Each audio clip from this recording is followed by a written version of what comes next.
ಒಂದನೇ ತಾರೀಕು ಮಧ್ಯಾಹ್ನ ಮೂರುವರೆಗೆ ಪ್ರಧಾನಮಂತ್ರಿಗಳು ನೇರವಾಗಿ ಮೈಸೂರಿಗೆ ಬರೋರಿದ್ದಾರೆ. ಸ್ಮಾರಕಕ್ಕೂ ಕೂಡ ಭೇಟಿಯನ್ನು ನೀಡ್ತಾರೆ. ತದನಂತರದಲ್ಲಿ ಇಲ್ಲೇ ಪಕ್ಕದಲ್ಲಿರ್ತಕ್ಕಂಥ ಮೈದಾನದಲ್ಲಿ ಒಂದು 80,000 ಮಕ್ಕಳು ಕೂಡ ಇರ್ತಾರೆ. ಆ ಕಾರ್ಯಕ್ರಮದಲ್ಲೂ ಕೂಡ ವೇದಿಕೆ ಕಾರ್ಯಕ್ರಮದಲ್ಲೂ ಕೂಡ ಭಾಗವಹಿಸ್ತಾ ಇದ್ದಾರೆ. ಪರಮ ಪೂಜ್ಯ ಸ್ವಾಮೀಜಿಗಳವರ ಅಪೇಕ್ಷೆಯೂ ಕೂಡ ಇತ್ತು. ಒಂದು 6-8 ತಿಂಗಳಿಂದನೇ ನನಗೂ ಕೂಡ ಮನವಿಯನ್ನು ಕೂಡ ಮಾಡಿದ್ರು. ಹೇಗಾದರೂ ಮಾಡಿ ಪ್ರಧಾನಮಂತ್ರಿಗಳನ್ನ ಕರೆಸಬೇಕು, ವಿವೇಕ ಸ್ಮಾರಕ ಪ್ರಧಾನಮಂತ್ರಿಗಳವರ ಕೈಯಿಂದಲೇ ಆಗಬೇಕು ಅನ್ನುವ ಅಪೇಕ್ಷೆ ಪರಮ ಪೂಜ್ಯ ಸ್ವಾಮೀಜಿಗಳು ಕೂಡ ಇತ್ತು. ಸ್ವಾಮೀಜಿಗಳವರ ಆಸೆ ನೆರವೇರ್ತಾ ಇದೆ. ಪ್ರಧಾನಮಂತ್ರಿಗಳು ಬರ್ತಾರೆ 1ನೇ ತಾರೀಕು. ಮತ್ತೊಂದು ಸಂತೋಷ ತರುವಂಥ ವಿಚಾರ ಅಂತ ಹೇಳಿದ್ರೆ, KR ನಗರದ ಕಂಚಹರನ ಕೊಪ್ಪಳು ಬಹಳ ಬಡ ಕುಟುಂಬದಿಂದ ಬಂದಿರುವಂತಹ ಶಿಲ್ಪ ಕಾಮನ್ವೆಲ್ತ್ ಗೇಮ್ಸ್ನಲ್ಲಿ ಗುಂಡು ಎಸೆತ ಶಾರ್ಟ್ ಪುಟ್ಟಲ್ಲಿ ಇವತ್ತು ಪದಕವನ್ನು ಪಡೆದಿರುವಂಥದ್ದು ಕೇವಲ KR ನಗರ ಅಷ್ಟೇ ಅಲ್ಲ, ಕರ್ನಾಟಕ ಮತ್ತು ಇಡೀ ನಮ್ಮ ದೇಶದ ಹೆಮ್ಮೆ ಅಂತ ಹೇಳೋಕ್ಕೆ ನಾನು ಈ ಸಂದರ್ಭದಲ್ಲಿ ಇಷ್ಟಪಡ್ತೇನೆ. ಅಭಿನಂದನೆಯನ್ನು ಕೂಡ ನಾನು ಸಲ್ಲಿಸ್ತೇನೆ.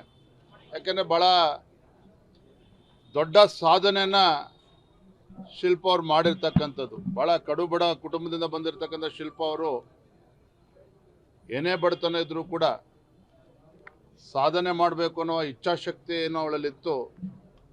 ಅದರ ಪರಿಣಾಮ ಮತ್ತು ಸಾಧನೆ ಆಗಿರುವಂಥದ್ದು ನಮ್ಮೆಲ್ಲರೂ ಕೂಡ ತುಂಬ ಹೆಮ್ಮೆ ತರುವಂಥ ವಿಚಾರ.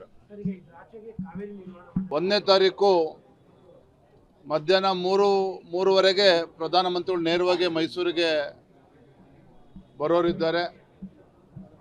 ಸ್ಮಾರಕಕ್ಕೂ ಕೂಡ ಭೇಟಿಯನ್ನು ನೀಡ್ತಾರೆ. ತದನಂತರದಲ್ಲಿ ಇಲ್ಲೇ ಪಕ್ಕದಲ್ಲಿರ್ತಕ್ಕಂಥ ಮೈದಾನದಲ್ಲಿ ಒಂದು 80,000 ಮಕ್ಕಳು ಕೂಡ ಇರ್ತಾರೆ. ಆ ಕಾರ್ಯಕ್ರಮದಲ್ಲೂ ಕೂಡ ವೇದಿಕೆ ಕಾರ್ಯಕ್ರಮದಲ್ಲೂ ಕೂಡ ಭಾಗವಹಿಸ್ತಾ ಇದ್ದಾರೆ. ಪರಮ ಪೂಜ್ಯ ಸ್ವಾಮೀಜಿಗಳವರ ಅಪೇಕ್ಷೆಯೂ ಕೂಡ ಇತ್ತು. ಒಂದು 6-8 ತಿಂಗಳಿಂದನೇ ನನಗೂ ಕೂಡ ಮನವಿಯನ್ನು ಕೂಡ ಮಾಡಿದ್ರು. ಹೇಗಾದರೂ ಮಾಡಿ ಪ್ರಧಾನಮಂತ್ರಿಗಳನ್ನ ಕರೆಸಬೇಕು, ವಿವೇಕ ಸ್ಮಾರಕ ಪ್ರಧಾನಮಂತ್ರಿಗಳವರ ಕೈಯಿಂದಲೇ ಆಗಬೇಕು ಅನ್ನುವ ಅಪೇಕ್ಷೆ ಪರಮ ಪೂಜ್ಯ ಸ್ವಾಮೀಜಿಗಳು ಕೂಡ ಇತ್ತು. ಸ್ವಾಮೀಜಿಗಳವರ ಆಸೆ ನೆರವೇರ್ತಾ ಇದೆ. ಪ್ರಧಾನಮಂತ್ರಿಗಳು ಬರ್ತಾರೆ 1ನೇ ತಾರೀಕು. ಮತ್ತೊಂದು ಸಂತೋಷ ತರುವಂಥ ವಿಚಾರ ಅಂತ ಹೇಳಿದ್ರೆ, KR ನಗರದ ಕಂಚಹರನ ಕೊಪ್ಪಳು ಬಹಳ ಬಡ ಕುಟುಂಬದಿಂದ ಬಂದಿರುವಂತಹ ಶಿಲ್ಪ ಕಾಮನ್ವೆಲ್ತ್ ಗೇಮ್ಸ್ನಲ್ಲಿ ಗುಂಡು ಎಸೆತ ಶಾರ್ಟ್ ಪುಟ್ಟಲ್ಲಿ ಇವತ್ತು ಪದಕವನ್ನು ಪಡೆದಿರುವಂಥದ್ದು ಕೇವಲ KR ನಗರ ಅಷ್ಟೇ ಅಲ್ಲ, ಕರ್ನಾಟಕ ಮತ್ತು ಇಡೀ ನಮ್ಮ ದೇಶದ ಹೆಮ್ಮೆ ಅಂತ ಹೇಳೋಕ್ಕೆ ನಾನು ಈ ಸಂದರ್ಭದಲ್ಲಿ ಇಷ್ಟಪಡ್ತೇನೆ. ಅಭಿನಂದನೆಯನ್ನು ಕೂಡ ನಾನು ಸಲ್ಲಿಸ್ತೇನೆ. ಯಾಕೆಂದರೆ ಭಾಳ ದೊಡ್ಡ ಸಾಧನೆಯನ್ನು ಶಿಲ್ಪ ಅವರು ಮಾಡಿರ್ತಕ್ಕಂಥದ್ದು. ಭಾಳ ಕಡುಬಡ ಕುಟುಂಬದಿಂದ ಬಂದಿರತಕ್ಕಂಥ ಶಿಲ್ಪ ಅವರು ಏನೇ ಬಡತನ ಇದ್ದರೂ ಕೂಡ ಸಾಧನೆ ಮಾಡಬೇಕು ಅನ್ನೋ ಇಚ್ಛಾಶಕ್ತಿ ಏನೋ ಅವಳಲ್ಲಿತ್ತು. ಅದರ ಪರಿಣಾಮ ಮತ್ತು ಸಾಧನೆ ಆಗಿರುವಂಥದ್ದು ನಮ್ಮೆಲ್ಲರೂ ಕೂಡ ತುಂಬ ಹೆಮ್ಮೆ ತರುವಂಥ ವಿಚಾರ.